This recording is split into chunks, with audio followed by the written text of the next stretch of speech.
Shalom aos amigos e irmãos, mais um vídeo. Estou fazendo o vídeo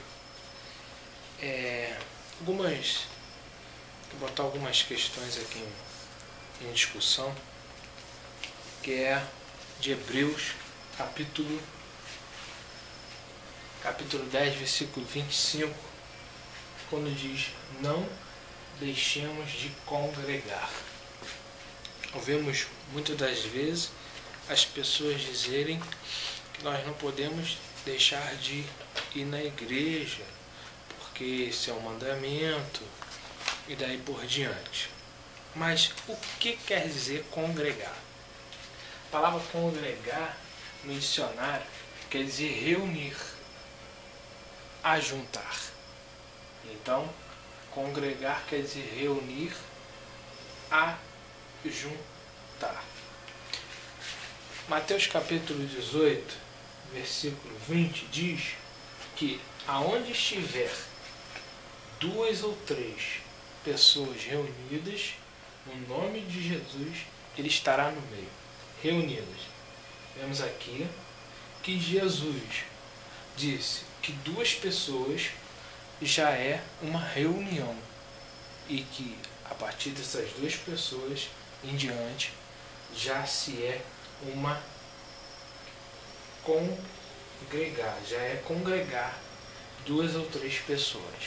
Então não quer dizer que quando diz não deixamos de congregar, e quer dizer que é pra gente não deixar de ir na igreja. Não tem nada a ver ir ao templo, não tem nada a ver uma coisa com a outra. O que eu quero falar aqui, algumas coisas que eu anotei, que é a seguinte: Jesus, quando ele começou a pregar o Evangelho, o primeiro lugar que ele começou a pregar foi nas cidades pequenas, nas aldeias. E em um momento ele levou alguém para dentro de um templo. Vamos analisar. O livro de Hebreus diz que congregar é um costume e reunir quer dizer congregar. Se Cristo disse que 2 pessoas reunidas quer dizer congregar, aqui está então a referência principal que nós precisamos aprender. Reunir 2 ou 3 pessoas é uma reunião. Só que Cristo disse em Mateus 18, versículo 20, aonde estiver 2 ou 3. Aqui está a questão. Aonde? Não está dizendo que para ser uma reunião precisa estar no templo. A questão é aonde estiver. Pode ser na praia, pode ser no monte, pode ser nas casas, pode ser em qualquer tipo de lugar. Então, congregar, que o livro de Hebreus está dizendo, é não deixar de se reunir em nome do Messias. Entende? É uma diferença muito grande. Que as pessoas estão ensinando que você não pode deixar de ir ao templo. Não tem nada a ver. Você não tem que deixar de congregar, se reunir em nome de Jesus. Agora, tem uma questão. Será que eu tenho que me reunir com todas as pessoas? Vamos entender? Queria ler um versículo com vocês, capítulo de Coríntios 5.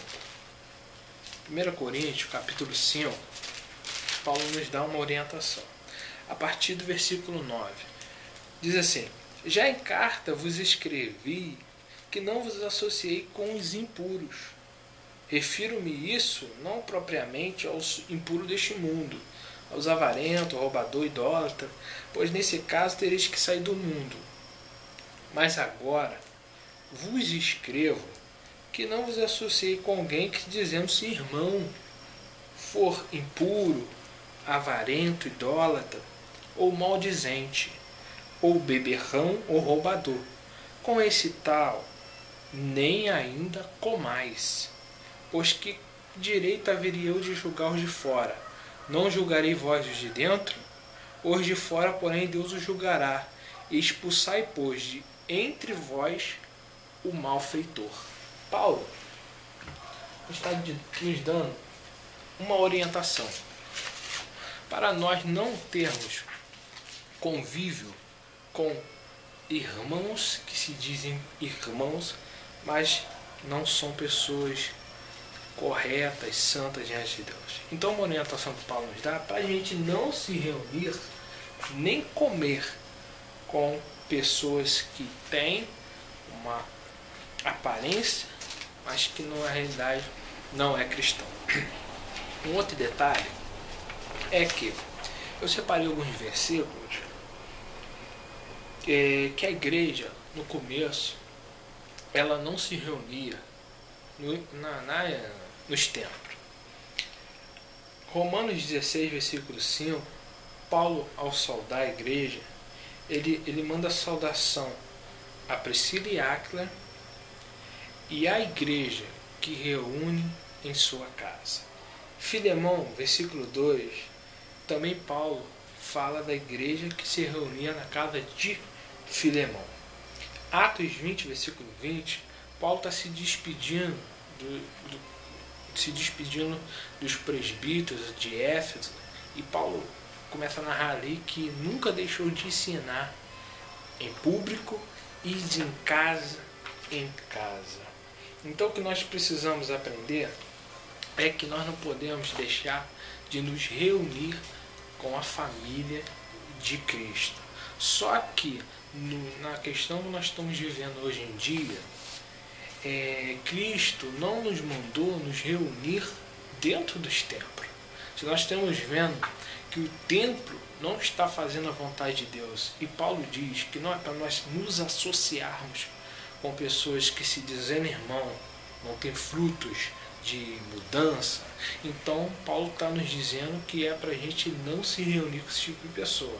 Porém, quando nós nos reunimos em qualquer lugar com 2 ou mais pessoas, já é uma igreja para Cristo, porque a igreja são as pessoas. O templo nada é.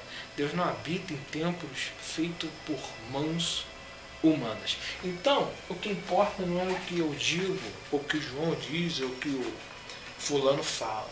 É o que Jesus ensinou. E ele ensinou em Mateus 18, versículo 20, que é aonde nós estivermos em nome dele, a partir de 2 ou 3 pessoas, já é uma reunião. Reunidos já é uma reunião. Então, quando nós nos reunimos com 2 ou mais pessoas, nós estamos congregando.